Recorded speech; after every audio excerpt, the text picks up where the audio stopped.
Assalamualaikum warahmatullahi wabarakatuh. Yang terhormat kepada Ibu Citra selaku dosen pengampu mata kuliah budgeting serta teman-teman sekalian yang kami sayangi. Di sini kami akan mempresentasikan hasil dari diskusi kelompok kami dengan judul Anggaran Bahan Baku yang beranggotakan saya sendiri, Pipit Wulandari dengan NIM 12640320101. Lalu yang kedua Novita Nurkasanah dengan NIM 1264032010066. Dan yang terakhir Diahwindi Triana Palubi dengan NIM 1264032020086. Pengertian: anggaran bahan baku adalah semua anggaran yang berhubungan dengan perencanaan secara lebih rinci mengenai penggunaan bahan baku untuk proses produksi selama periode yang akan datang. Secara umum, anggaran bahan baku dikelompokkan menjadi dua, yaitu 1. Bahan baku langsung merupakan bagian dari produk jadi yang biayanya dengan mudah dapat ditelusuri dari biaya produk tersebut. Bahan baku ini sifatnya variabel. Lalu yang kedua, bahan baku tidak langsung merupakan bahan baku yang dipakai dalam proses produksi, tetapi biayanya sulit ditelusuri dari biaya produk tersebut. Anggaran bahan baku hanya merencanakan kebutuhan dan penggunaan bahan baku langsung. Bahan baku tak langsung akan direncanakan dalam anggaran biaya overhead pabrik. Tujuan penyusunan bahan baku: 1. Memperkirakan jumlah kebutuhan bahan baku. Yang kedua, memperkirakan jumlah pembelian bahan baku yang diperlukan. Yang ketiga, sebagai dasar untuk memperkirakan kebutuhan dana yang diperlukan untuk melaksanakan pembelian bahan baku. Lalu yang keempat, sebagai dasar penyusunan product costing, yakni memperkirakan komponen harga pokok pabrik karena penggunaan bahan baku dalam proses produksi. Lalu yang kelima, sebagai dasar melaksanakan fungsi pengawasan bahan baku. Hal-hal yang perlu diperhatikan dalam penyusunan anggaran bahan baku. Yang pertama, anggaran bahan baku hanya menyangkut kuantitas bahan baku. 2. Anggaran bahan baku dibuat untuk setiap jenis produk. 3. Anggaran bahan baku dibuat untuk satu periode anggaran tertentu, misalnya 1 tahun, triwulan, atau bulanan. Yang keempat, anggaran bahan baku sebaiknya dibuat atas dasar pemakaian bahan baku yang sebenarnya untuk mempermudah pengendalian bahan baku. Penyusunan anggaran bahan baku. Anggaran-anggaran yang berhubungan dengan bahan baku antara lain: 1. Anggaran kebutuhan bahan baku. Anggaran ini disusun sebagai perencanaan jumlah bahan baku dibutuhkan untuk keperluan produksi pada periode mendatang. Anggaran kebutuhan bahan baku disusun untuk merencanakan jumlah fisik bahan baku yang diperlukan, bukan nilainya dalam rupiah. Melanjutkan penjelasan dari teman saya, secara terperinci pada anggaran ini harus dicantumkan: A. Jenis barang jadi yang akan dihasilkan, B. Jenis bahan baku yang digunakan, C. Bagian-bagian yang dilalui dalam produksi, D. Standar penggunaan bahan baku, E. Waktu penggunaan bahan baku. SUR atau Standard Usage Rate adalah bilangan yang menunjukkan berapa satuan bahan baku yang dipergunakan untuk menghasilkan satu satuan produksi jadi. Yang kedua, anggaran pembelian bahan baku. Anggaran ini disusun sebagai perencanaan jumlah bahan baku yang harus dibeli pada periode mendatang. Ini harus dilakukan secara hati-hati, terutama dalam hal jumlah dan waktu pembelian. Bahan baku yang harus dibeli diperhitungkan dalam hal jumlah dan waktu pembelian. Bahan baku yang harus dibeli diperhitungkan dengan mempertimbangkan faktor-faktor persediaan dan kebutuhan bahan baku. Apabila bahan baku yang dibeli terlalu besar akan mengakibatkan 1. Bertumpuknya bahan baku di gudang yang mengakibatkan penurunan kualitas. 2. Terlalu lama bahan baku menunggu giliran diproses. Yang ketiga, biaya penyimpanan terlalu besar. Apabila jumlah bahan baku yang dibeli terlalu kecil juga mendatangkan resiko. 1. Terhambatnya kelancaran proses produksi akibat kebiasaan bahan baku. Yang kedua, timbulnya biaya tambahan untuk mencari bahan baku pengganti secepatnya. Yang ketiga, anggaran persediaan bahan baku. Anggaran ini merupakan suatu perencanaan terperinci atas kuantitas bahan baku yang disimpan sebagai persediaan. Setiap perusahaan dapat mempunyai kebijakan dalam menilai persediaan yang berbeda, tetapi dapat dasarnya kebijaksanaan tentang penilaian persediaan dapat dikelompokkan menjadi: yang pertama, kebijaksanaan FIFO atau first in first out. Yang kedua, kebijakan LIFO atau last in first out. Yang ketiga, kebijakan average. Besarnya bahan baku yang harus tersedia untuk kelancaran proses produksi tergantung pada beberapa faktor seperti: A. Volume produksi selama periode waktu tertentu atau dapat dilihat pada anggaran produksi. B. Volume bahan baku minimal yang disebut safety stock atau persediaan besi. C. Besarnya pembelian yang ekonomis. D. Estimasi tentang naik turunnya harga bahan baku pada waktu-waktu mendatang. E. Biaya-biaya penyimpanan dan pemeliharaan bahan baku. F. Tingkat kecepatan bahan baku menjadi rusak. Yang selanjutnya, persediaan besi. Persediaan besi adalah persediaan minimal bahan baku yang harus dipertahankan untuk menjamin kelangsungan proses produksi. Besarnya persediaan besi ditentukan oleh berbagai faktor, yaitu: A. Kebiasaan leveransir menyerahkan bahan baku yang dipesan. B. Jumlah bahan baku yang dibeli setiap kali pemesanan. C. Dapat diperkirakan atau tidaknya kebutuhan bahan baku secara cepat. D. Perbandingan antara biaya penyimpanan bahan baku dan biaya eksternal karena kebiasaan bahan baku.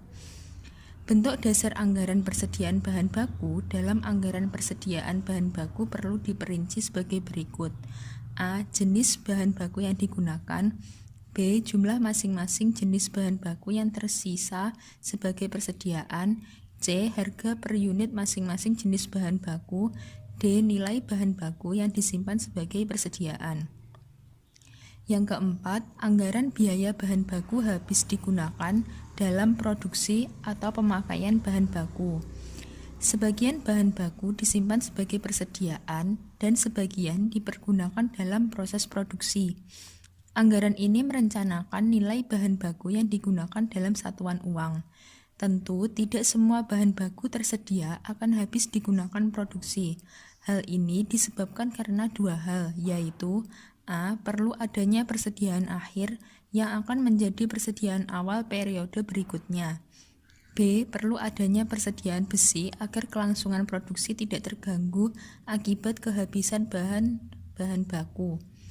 Manfaat disusunnya anggaran biaya bahan baku yang habis digunakan antara lain: A. Untuk keperluan product costing, yakni perhitungan harga pokok barang yang dihasilkan perusahaan. B. Untuk keperluan pengawasan bahan baku. Anggaran biaya bahan baku yang habis digunakan perlu memperinci hal-hal sebagai berikut: A. Jenis bahan baku yang digunakan. B. Jumlah masing-masing jenis bahan baku yang digunakan. C. Nilai masing-masing bahan baku yang habis digunakan untuk produksi. D. Jenis barang yang dihasilkan dan yang menggunakan bahan baku. E. Waktu penggunaan bahan baku. Selanjutnya, perhitungan anggaran bahan baku. Perusahaan X akan menyusun anggaran material tahun 2005 dengan data berikut. 1. Anggaran produksi tahun 2005. Pada triwulan 1, produksi sebesar 6.500 unit barang. Pada triwulan kedua, produksi sebesar 6.000 unit barang. Pada triwulan ketiga, produksi sebesar 4.000 unit barang. Dan pada triwulan keempat, produksi sebesar 4.000 unit barang. Kedua, standar pemakaian material atau SUR sama dengan 2. Yang ketiga, persediaan awal material 6.000 kg. Per kilonya harganya Rp1.000. Yang keempat, persediaan akhir material sebesar 5.000 kg. Yang kelima, pembelian material direncanakan 4 kali dalam tahun 2005 dengan jumlah yang sama pada setiap pembelian dengan perkiraan harga per kilogram sebagai berikut. Pembelian yang pertama sebesar Rp1.000, pembelian yang kedua sebesar Rp1.200, pembelian yang ketiga sebesar Rp1.300, dan pembelian yang keempat sebesar Rp1.400. Dari data di atas, maka kita diminta untuk menentukan yang pertama anggaran kebutuhan material per triwulan tahun 2005, yang kedua anggaran pembelian material tahun 2005, yang ketiga anggaran penggunaan material tahun 2005, dan yang keempat anggaran persediaan material tahun 2005. Pembahasannya yang pertama, anggaran kebutuhan material per triwulan tahun 2005, yakni diketahui dari data di atas, pada triwulan pertama akan memproduksi sebanyak 6.500 barang dengan SUR 2, sehingga jumlah bahan baku yang dibutuhkan sebanyak 13.000 kilo. Pada triwulan kedua akan memproduksi sebanyak 6.000 barang dengan SUR 2, sehingga jumlah bahan baku yang dibutuhkan sama dengan 12.000. Yang ketiga, triwulan ketiga akan memproduksi 4.000 barang dengan SUR 2, sehingga jumlah bahan baku yang dibutuhkan 8.000 kilo. Dan triwulan keempat sama, yakni produksi 4.000 barang dengan SUR 2, sehingga jumlahnya juga 8.000 kilo. Dari triwulan 1 hingga keempat, jumlah kebutuhan bahan baku yakni 13.000 ditambah 12.000 ditambah 8.000 ditambah 8.000 sama dengan 41.000 kilo. Yang kedua, anggaran pembelian material tahun 2005. Anggaran pembelian material tahun 2005 yakni kebutuhan material yang sudah diketahui dari anggaran kebutuhan di atas, yakni sebesar 41.000 kilo dengan data persediaan akhir sebanyak 5.000 kilo, sehingga jumlahnya 41.000 kilo ditambah 5.000 kilo sama dengan 46.000 kilo. Dari total 46.000 kilo, diketahui juga persediaan awalnya itu 6.000 kilo, sehingga jumlah keseluruhan tadi dikurangi dengan persediaan awal, sehingga menjadi pembelian material yakni sebesar 40.000 kilo. Dari soal, pembelian material direncanakan 4 kali dalam tahun 2005 dengan jumlah yang sama pada setiap pembelian. Sehingga setiap kali pembelian kita perlu membeli sebanyak 10.000 kilo bahan baku. Anggaran biaya pembelian materialnya sebagai berikut. Pembelian triwulan pertama dengan kuantitas 10.000 kilo dan harga pembelian pertama itu 1.100, sehingga jumlah biaya pembelian materialnya 10.000 dikali dengan 1.100 sama dengan 11 juta. Pada pembelian kedua, jumlah kuantitas material bahan bakunya 10.000 juga dengan harga yang berbeda yakni 1.200, sehingga jumlah biaya pembeliannya 10.000 dikali 1.200 sama dengan 12 juta. Pada pembelian ketiga, kuantitas masih sama 10.000 dengan harga 1.300, sehingga jumlah biaya pembelian material sama dengan 10.000 dikali dengan 1.300 sama dengan 13 juta. Pada pembelian keempat, dengan kuantitas yang sama 10.000 dengan harga 1.400, sehingga biaya pembelian materialnya 10.000 dikali dengan 1.400 sama dengan 14 juta. Dari jumlah pembelian pertama, kedua, ketiga, keempat, maka akan didapatkan jumlah anggaran biaya pembelian material yakni 11 juta ditambah 12 juta ditambah 13 juta ditambah 14 juta sama dengan 50 juta. Yang ketiga, anggaran penggunaan dan persediaan material tahun 2005. Pertama, penilaian persediaan akhir dengan metode FIFO, first in first out. Artinya, bahan baku yang pertama kali masuk adalah bahan baku yang akan digunakan terlebih dahulu. Nah, diketahui dari anggaran biaya pembelian material yang sebelumnya sama dengan 40.000 kilo dengan harga pembelian material 50 juta. Lalu diketahui nilai persediaan awal 6.000 kilo dikali dengan 1.000 harganya itu sama dengan 6 juta, sehingga jumlah persediaannya sama dengan 50 juta ditambah 6 juta sama dengan 56 juta. Nah, diketahui nilai persediaan akhir 5.000 kilo dengan harganya itu menggunakan harga terakhir yakni 1.400, sehingga nilai persediaan akhir sama dengan 5.000 kilo dikali 1.400 sama dengan 7 juta. Anggaran penggunaan material sama dengan jumlah persediaan dikurangi dengan nilai persediaan akhirnya, yakni 56 juta dikurangi 7 juta sama dengan 49 juta. Penilaian persediaan akhir dengan metode LIFO, yakni bahan baku yang terakhir kali masuk akan digunakan terlebih dahulu. Jadi anggaran biaya pembelian material sebanyak 40.000 kilo tadi sama dengan 50 juta. Lalu nilai persediaan awalnya itu 6.000 kilo dikali dengan harganya per kilo 1.000, sehingga nilai persediaannya 6 juta rupiah.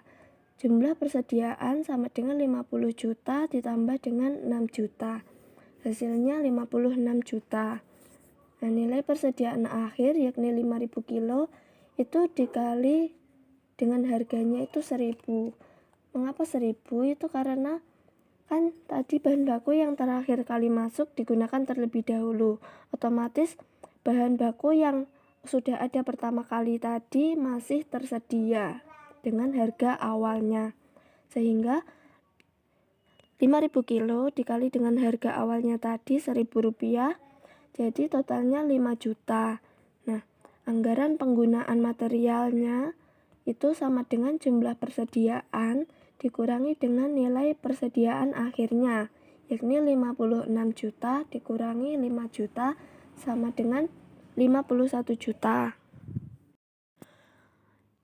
Yang terakhir, penilaian akhir dengan metode average atau rata-rata. Anggaran biaya pembelian materialnya kan 40.000 kilo, lalu biayanya itu untuk 40.000 kilo sebesar 50 juta.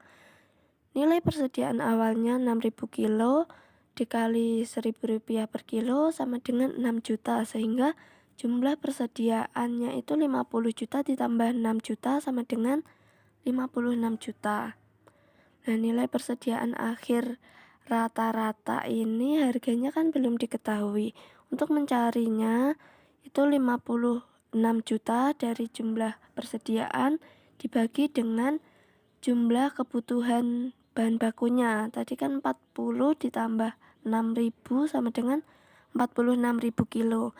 Jadi 56 juta dibagi dengan 46.000 kilo sehingga harganya itu sekitar 1.217 per kilo.